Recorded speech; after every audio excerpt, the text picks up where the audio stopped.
First of all, let me start by saying, don't know a lot of people in this room very well, I don't think. But me and you are friends. What's happening? As a friend, I have to tell you, that shirt is fucking awful. What the fucking hell is that? What have you got on? There's a heat wave, so I wanted to dress. Have it open at least. Show the abs off. Terrible shirt, mate. What are you doing? Well, I can only apologise. I'm just trying to be a good friend, mate. Thank you, I appreciate it. I'll go home and cry after this. What was the question? I can't remember. O2 Arena, big deal, yes or no? Of course it's a big deal. It's not a small deal, is it? It's fighting at the most iconic arena in the UK, and as a UK person, it's a big deal. It's always going to be a big deal fighting in the O2, especially as a main event, especially against Curtis Blaydes. When you train, you're conditioning your body for a fight, right? As you're going through fight weeks, are you conditioning yourself to this big stage? Every time you do this, is this like another rep where you get more and more familiar with being at this level? Yeah, there's no replacement for experience.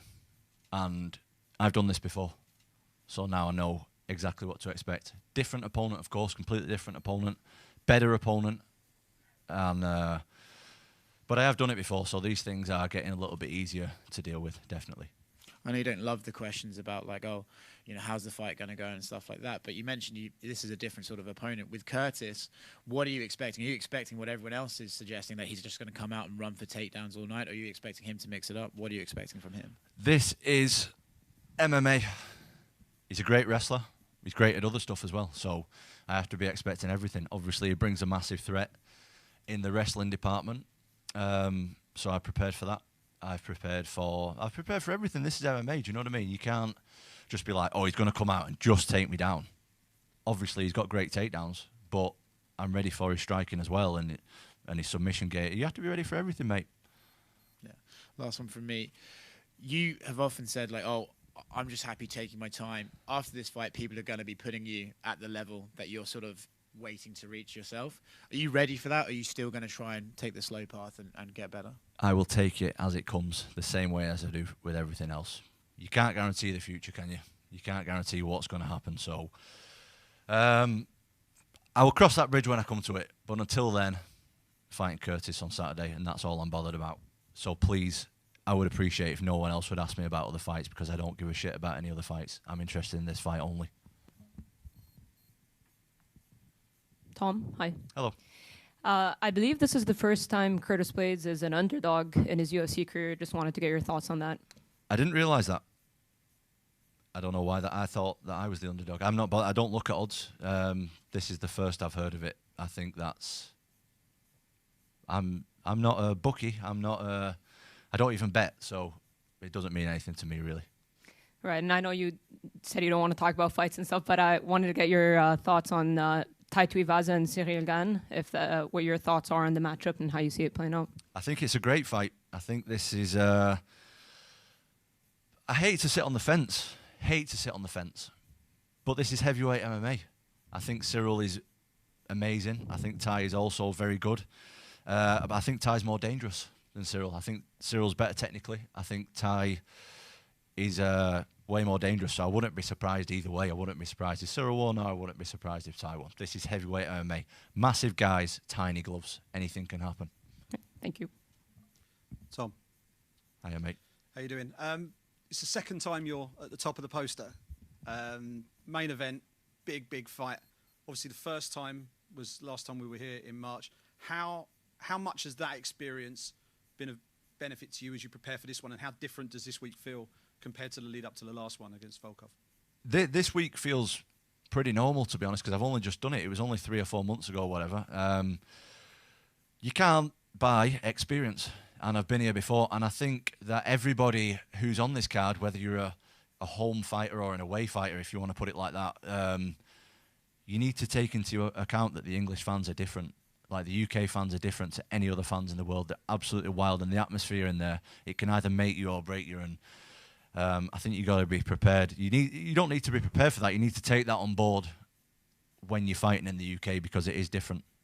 Yeah, it was a special night back in March. So many British fighters really producing incredible performances, getting some great finishes on the night, and showcasing themselves to the world. You got that great finish against Volkov last time. What is the what does a successful night for you look like? Is it just having a W next to your name, or is it getting a finish? What would be a successful night for you? I don't talk about this stuff too much because it's just really not me, but I'm a winner. That's all I care about. Like, I want to win. Don't care how I win, but I'm a fierce competitor. I'm fiercely competitive, and I'm trying to win, and that's it. And with Curtis, I know you said that he's more than just a wrestler. He's more well-rounded than that. Where do you feel the biggest opportunities will be for you on fight night in terms of the sort of chinks in his armour? I have no idea. We're going to find out. I just have so much that I've not shown, and people don't know what to expect. Nobody's got any idea. Curtis or anybody else in the heavyweight division doesn't know what I bring to the table because I've not shown it yet. I've shown 10% of my game because my octagon time is so short. Like, no one's really seen what I can really do. So I have so much that nobody knows about, which is a massive advantage for me. And last one from me. I know after your win against Volkov, you were quite vocal to Dana that you didn't want to go off to Vegas and fight in Vegas. You wanted to come back here and fight back in front of the UK fans again. You're in the main event in London once again. How much does that mean to you to be spearheading this event? Oh, well, it means a lot. And I think a big part of why we're back here is because of me. Like, I'm not trying to sound like mad egotistical or anything, but I think that without me pulling him to the side and being like, look, we need to. It wasn't like I wasn't asking a question. I wasn't like, oh, Dana, can we please come back? It was like, Dana, we're coming back here this year. Let's make it happen. And he agreed with it. Like, he couldn't really say no because it was an unbelievable night in March, and there's going to be another unbelievable night this Saturday. Like, it's a special place to fight, and we got special fights on the card, so it can't possibly be boring. It's going to be absolutely wild. Thank you. Tom, just down to the right, yeah. How you doing, mate? Good, thanks. When you last beat Volkov, you said that you didn't book an after party because of how much he cuts people. Now you're fighting someone who, again, is known for his elbows and opening people up all the time. Is it safe to say you'll just have maybe a few drinks after the bar with this one as well? We'll see. I'm not planning no after parties after fights anymore because you never know. But I'm ugly enough. I don't need to be any uglier. Do you know what I mean? Like, I don't want to get my face cut. So if you could hold off on that, Curtis, that would be appreciated. I don't fancy any cuts. Is it something that you're almost like punishing yourself for fighting people like Volkov and Curtis who, like we said in the lead up to the Volkov fight, they're not really known for like having one punch power, but they're just accumulative damage, just cuts people. I don't know. Have you seen Curtis fight? I guess so. He knocks people out. More. He knocks people out pretty good. Same with Volkov. You can't look at his last fight. Nearly killed the poor fella. He knocked him into next week. So this is heavyweight MMA, mate. Anyone can knock anybody out. It's not like, oh, someone's this guy doesn't punch as hard as someone. You try taking a punch of them little gloves on off one of them guys, any of them, and see how you get on. It will knock you out, definitely. And someone who's doing things arguably different than you is also fighting on his card is Muhammad Mokaev. He wants to be the youngest UFC champion ever. He's got a year to do it because he turns 22 next week. What do you make? Obviously, you've known him for a long time. Is that something that you think, a year from now he could do it? Yes, he's a special individual. He's amazing. It was like with Muhammad, like I've known him for a long, long time since he was a child and since I was really young as well. I think he was like probably 11 or 12 or something like that when I first met him. And he was like a champion before he even started training. Like, he just has that aura about him. And anyone that has been around him will know exactly what I mean. Like, the guy is born to be a champion, and I think he's definitely gonna do that. Definitely, he's special. Do you think, obviously, like you said, experience is a massive thing, and he's only one fight in, but he's had so many amateur fights. Yeah, he's had about 50 amateur fights, hasn't he? So the guy's born to compete. The guy will do it, definitely. Awesome, thank you. All the best. Tom, just over here. You surpassed Ronda Rousey's record for the quickest to 5 UFC victories. What does that kind of record mean to you? Does it mean much to you? I know obviously you're a very humble guy. It's good for the old Instagram post, isn't it? Like, it gets a few likes. No, it's nice, mate. Sorry, I didn't mean to call you mate. That's not very nice. That's okay. It's just nice because there's some big names on that list and to like surpass the other names, people like, I think Frank Mir was on there, Ronda Rousey's on there. I can't remember who else. There's a lot of big names on there, and for me to beat them guys in that certain aspect, like, it's a big thing. Like, I look up to all them people, and I'm, you know, first and foremost in this thing, I'm a fan. So if I can even be like on the same list as them people, never mind doing better than them, like, that's it's good for the ego, that's for sure. It's good for the ego. And, you know, you have a very high finishing rate. You know, what do you think sets you aside from other heavyweights at the top of the division right now? I think the obvious thing would to be like my speed sets me aside. That's the obvious thing. I think the biggest thing is my decision making.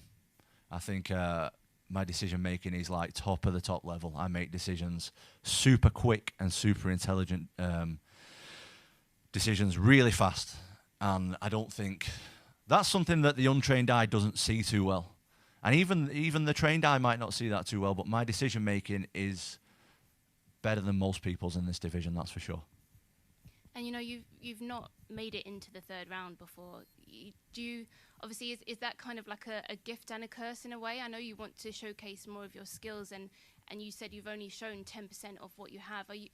Are you wanting to perhaps go into the deeper rounds?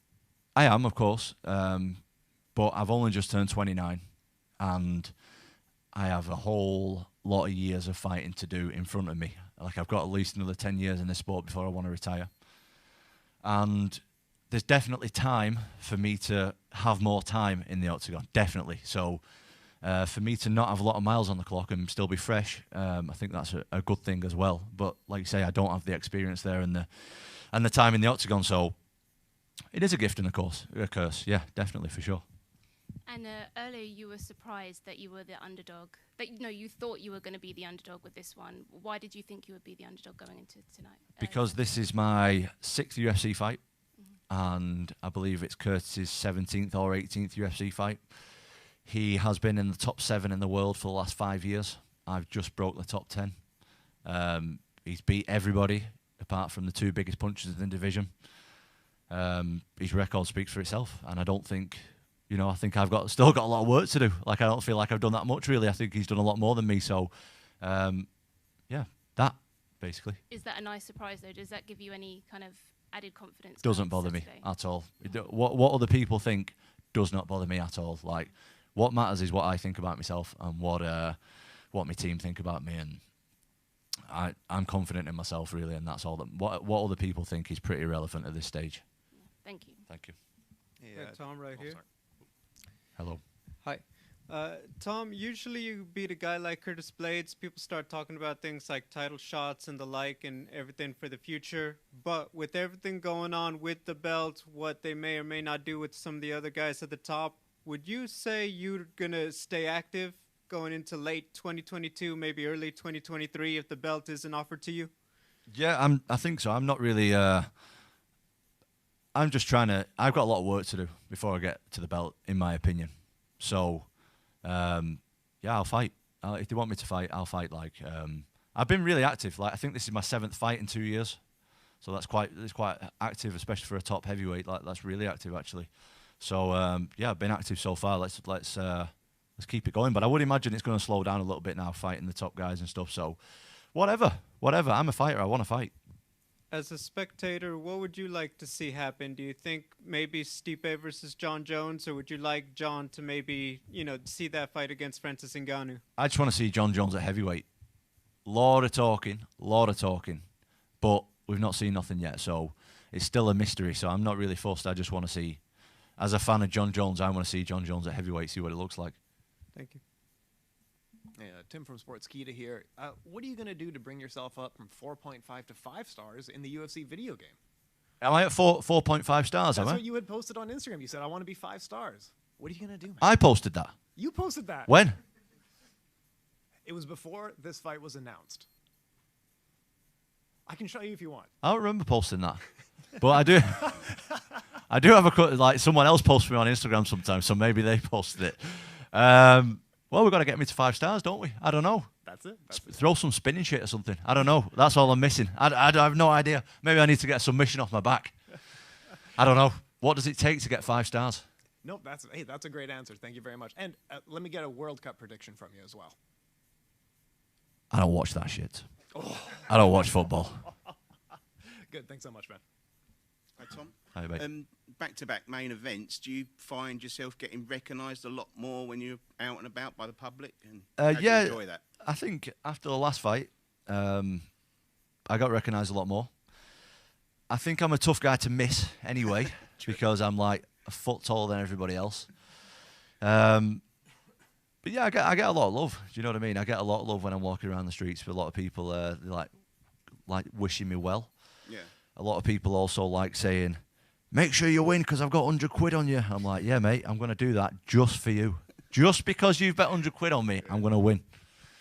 No, yeah, I definitely get a lot of love and it's appreciated. Like, anytime someone wants to say something nice to me, like, I will happily say thank you for it. And obviously, there's a lot of British fighters doing well. We're at the O2 again. Can you see a sort of summer show next time in a stadium, or perhaps in the near future? We need that stadium, don't we? No. No, we need I don't know. Can we do a stadium over here? Because it never seems to happen. That. No. Why is there no Dana stadiums? White likes stadium shows too. What's wrong with a stadium? Yeah, maybe The rain. Is that the issue? The rain. In case it rains. Yeah, not at the moment. Well, yeah, I don't know. We never seem to do it. But, mate, I'm happy at the O2 Arena. I would love the Manchester Arena, though. I would love that. Like, that would be something. But the O2 is amazing as well, so I ain't complaining. Okay, thank you. Thanks.